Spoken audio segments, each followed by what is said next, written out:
Please subscribe, like, and share. It really helps us out. And of course, if you have any questions, comment below and we will answer you as soon as we can.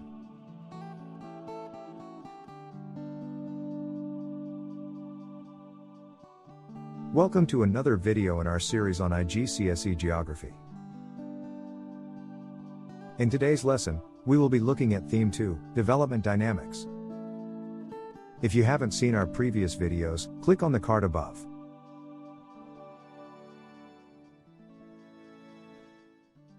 We are starting today looking at measuring development.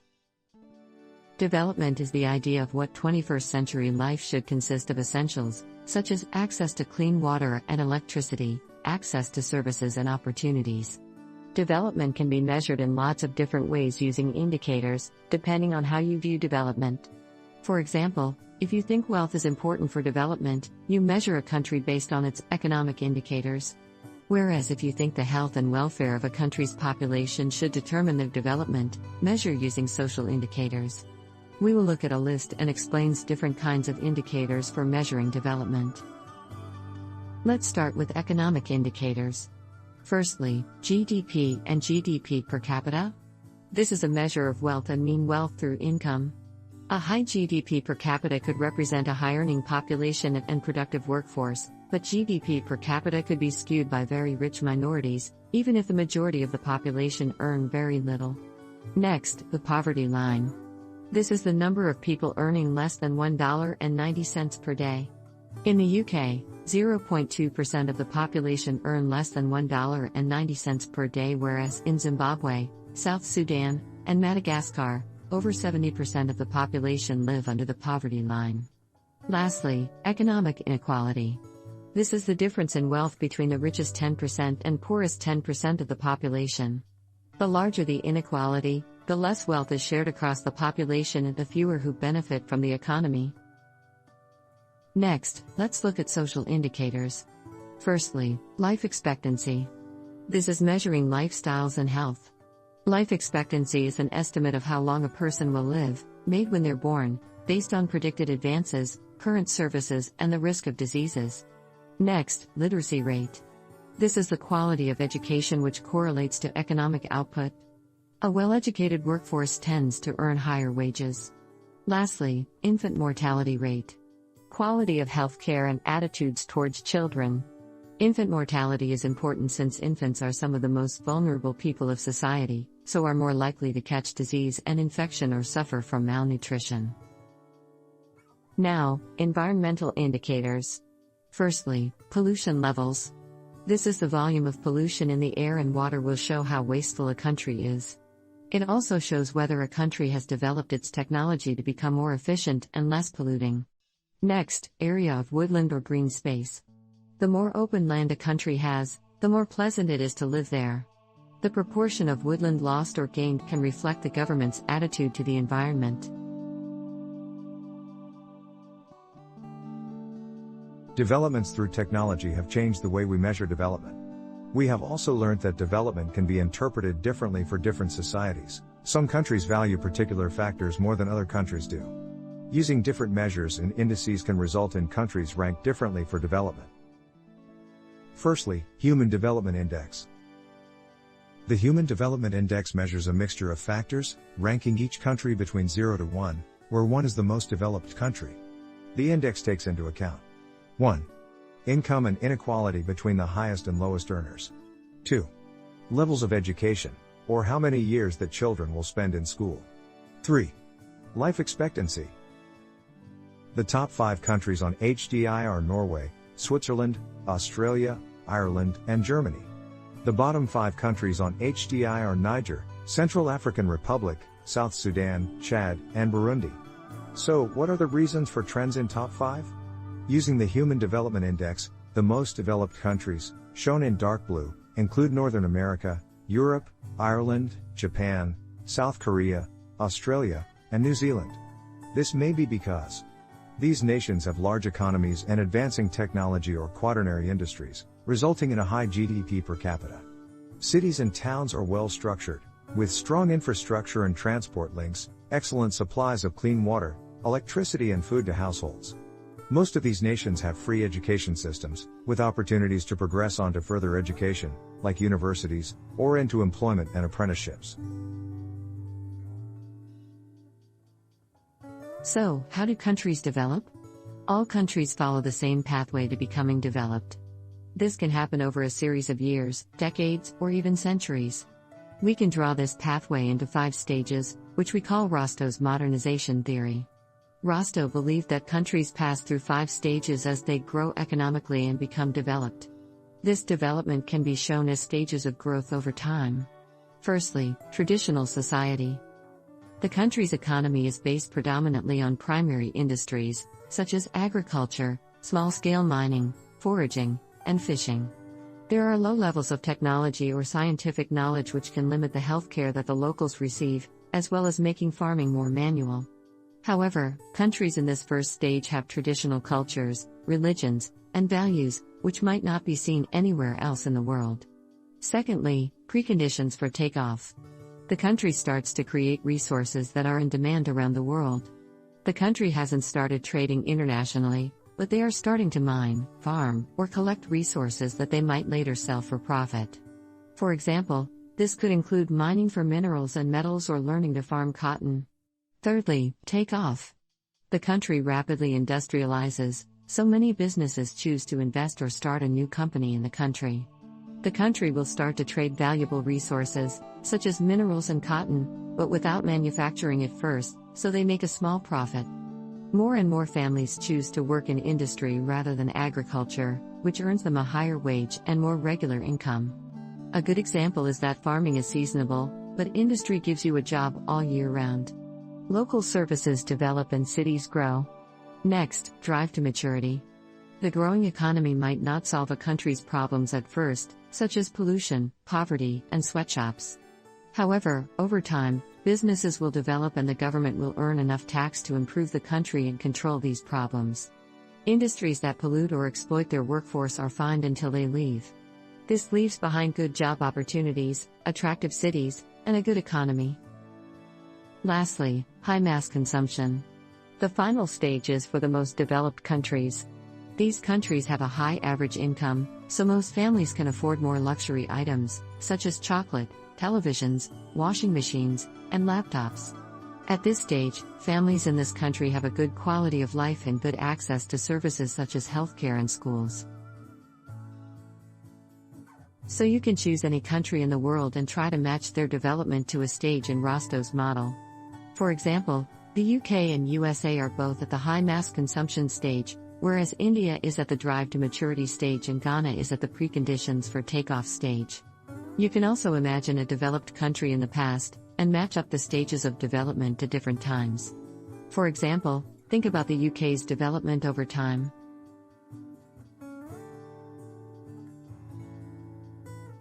Now let's look at global inequality. Neighboring countries can have very different levels of development, but the world as a whole can be split into half, developed and developing countries. This line is called the Brandt line and it divides developing and developed countries into their groups. On the whole, the Northern Hemisphere is more developed than the Southern Hemisphere. There are many factors that can explain why this is the case. The first thing we will look at is the social causes of inequality. Firstly, education. Education is important to the development and economy of a country. If someone doesn't have the right qualifications, they might not be able to get a well-paid, dependable job. This can lead to increased unemployment or large poverty, as families struggle to pay their bills. A poor education system can impact services and facilities. For example, if children can't get a good education, they may not be able to progress to university and get their degree. This means jobs that require degrees, for example, doctors and teachers, might suffer from shortages of workers. This will impact the availability of healthcare or the quality of teaching for future generations. Secondly, health. A limited number of doctors or unsubsidized healthcare treatments that aren't paid for by the government might lead to low-income families having poorer health. Some countries are more vulnerable to diseases and poor health than other countries. For instance, mosquitoes prefer hot, humid climates such as in South America and Africa. Mosquitoes transfer diseases such as malaria. Countries that continue to mine or have intensive industries will have populations with poor health. Miners develop respiratory conditions whereas factory workers can develop cancers from the chemicals they use. Next, historically disadvantaged. Countries that have been ruled in the past by another country can be disadvantaged. For example, countries that were part of the British Empire have smaller economies than the UK's economy. This is because, during the British rule, the British government would take more than it gave to its ruling empire. This is explained in the diagram. If the farmers earn a low wage, the government earns less tax and so local schools and healthcare won't be invested in. Alternatively, farmers with little savings are more vulnerable to crop failures, which can result in families losing their jobs and going hungry. Increasing the poverty for a country. This model can be more simply drawn if we just look at the movement of resources. The raw materials are things such as cotton or wheat, and goods are things like manufactured items such as fabrics. This model is called Frank's dependency model, and it shows how different areas trade resources and goods in a cycle. It is important to remember that selling goods makes more profit than selling resources, so even though the arrows look the same size, trading isn't fair for all countries involved. So the core tends to become richer, whilst the periphery remains poor and low development. This model can describe different countries or inequality within a country. For example, the periphery could be the Caribbean and the core could be Britain during the empire. Alternatively, the core could be the capital city and the periphery could be rural villages within a country, such as in China.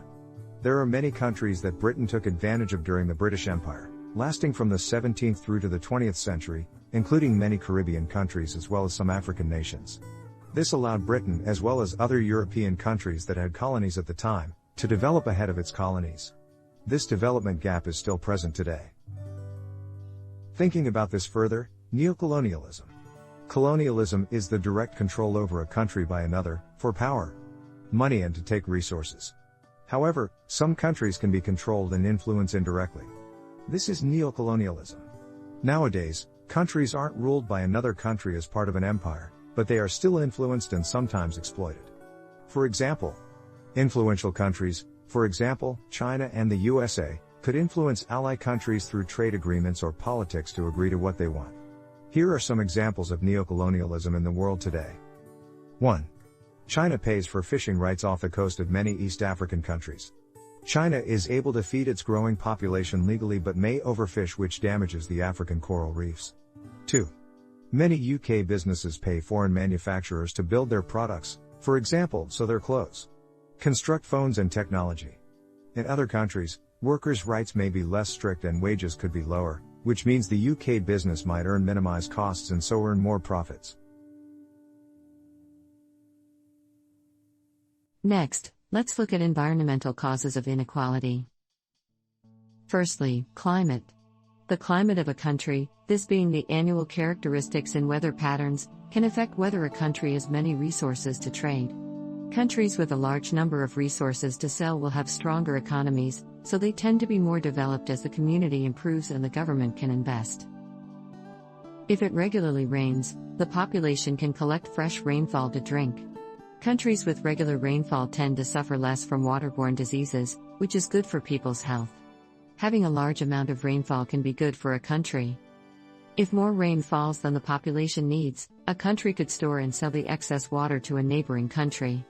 Alternatively, countries with temperate climates, or moderate levels of rain, tend to grow crops very well. So food can be exported and sold. Plants grow better in warmer climates, so countries with warm climates tend to have successful farms. This means they are less likely to be short of food or have a starving population. Countries that are too hot, usually near to the equator, suffer from droughts and soil erosion, often called desertification, so farmers often have crop failures, and the population isn't well fed. On the other hand, cold Arctic climates, these are countries found near to the poles, cannot grow crops throughout the year because of the low temperature. So they must rely on food imports to survive, which can be expensive. If a country frequently experiences extreme weather, for example, hurricanes and flooding, it may be difficult to develop. Every time a storm happens, there is some damage to the buildings, which must be replaced and repaired in the future, which costs money. Also, if people can't go to work during the storm, the economy will be impacted. This limits the development of a country. Next, let's look at topography. Topography means the shape of the land, whether it's mountainous or flatland, whether it changes height a lot or remains constant. Topography has a big effect on where communities live and where we can build. For example, steep land is difficult to build on and rocky mountains are difficult to dig into to build the foundations, so mountainous areas are less built on than flat land. This means countries with a lot of mountainous regions have less space to build on, which could build up cities and put pressure on the country. Japan has lots of mountainous areas, so most of its cities are built along the coast. In addition, whether a country is landlocked or has access to the sea can affect development. Countries that have a coastline can have ships to trade with other countries. In addition, boats can be used for fishing, which increases the food supply of a country, or they could be used for leisure and tourism, which can help the economy grow. Landlocked countries are often less developed because they can't trade using boats and can't fish, so must rely on airplanes and growing their own crops. Now, let's look at the political causes of inequality. Firstly, governance. Governments have different aims and styles of leadership that can affect the growth of the economy and the lifestyle of its people. On a whole, the most developed countries tend to have capitalist governments, whereas countries with communist governments tend to be less developed. However, the inequality between the wealthiest and poorest households is greater for capitalist governments. Here is a summary of the types of governments and reasons why they lead to inequality or not. First, capitalist governments.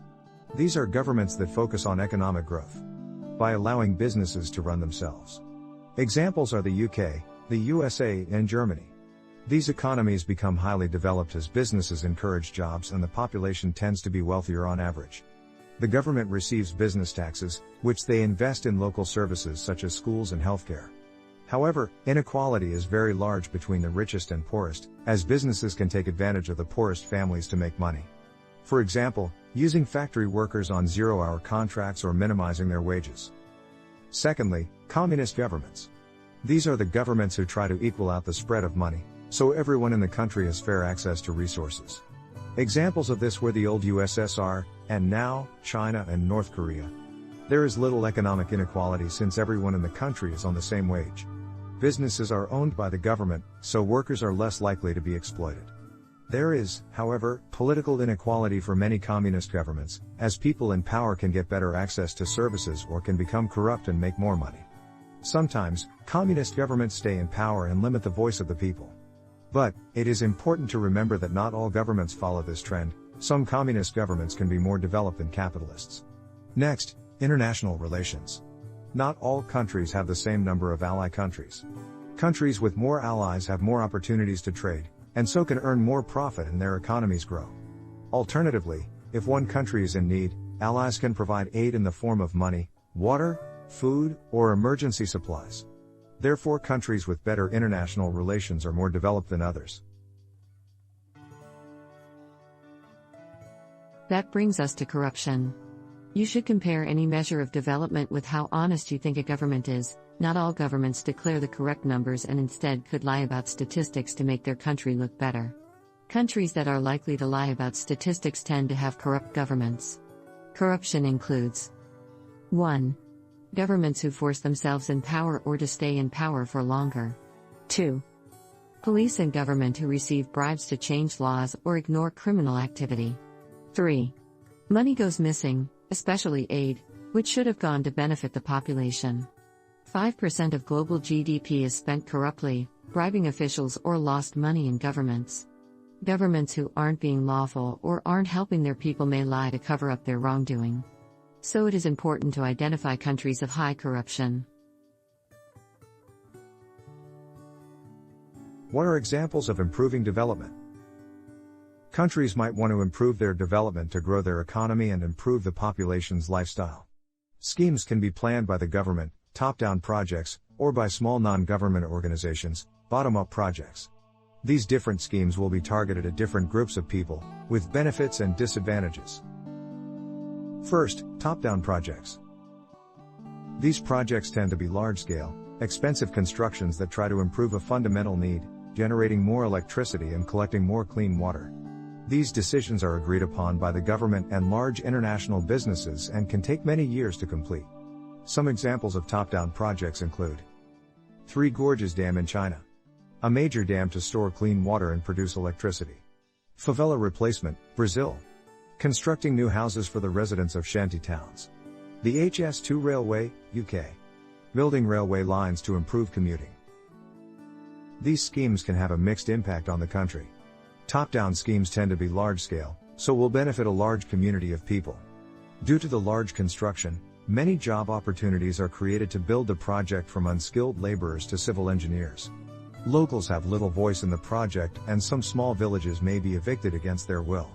Their homes need to be demolished to clear room for the project, and often it is the poorest families that are forced to be evicted. These projects cost millions of pounds, which could be spent directly into communities. The benefits take a long time before they are felt by locals, since these projects tend to take decades to complete. Large-scale construction projects such as dams and train lines involve a large quantity of concrete. Concrete produces carbon dioxide when manufactured, so these projects contribute largely to global warming. Now let's look at bottom-up projects. These projects tend to be smaller projects, focused on helping small families and communities rather than a region or country. Bottom-up projects are organized by non-government organizations or NGOs. These are things like charities and universities. Some examples of bottom-up projects include Heifer, a charity that gives a family a goat for milk for food and to make money. Water Aid, constructing water pumps to provide a small village with water. Team Uganda, university-led team of student volunteers that work to improve a community. Once again, bottom-up projects have advantages and disadvantages. Bottom-up projects tend to focus on helping the poorest families in a country. The project could reduce poverty and so reduce the inequality between the poorest and wealthiest countries. Bottom-up projects are relatively cheap, so NGOs can help a large number of families in different countries. The families that can benefit from NGOs' work are spread across the globe. NGOs rely on voluntary donations rather than government funding, which limits the number of people that charities can afford to help. Without proper training and planning, these projects could be unsuccessful. For example, cows given to families in hot climates may die of dehydration if the family doesn't take care of them. Also, if there are no engineers in the village, if the water pump breaks, it cannot be repaired. The costs and benefits of each scheme, top-down or bottom-up, should be carefully considered by the key players. People like governments and charities that organize them. A country trying to improve its levels of development should look at a mixture of top-down and bottom-up schemes to try to benefit a large proportion of its population. Thank you for watching our video. Please like, subscribe and share. And comment below so we can clarify things for you.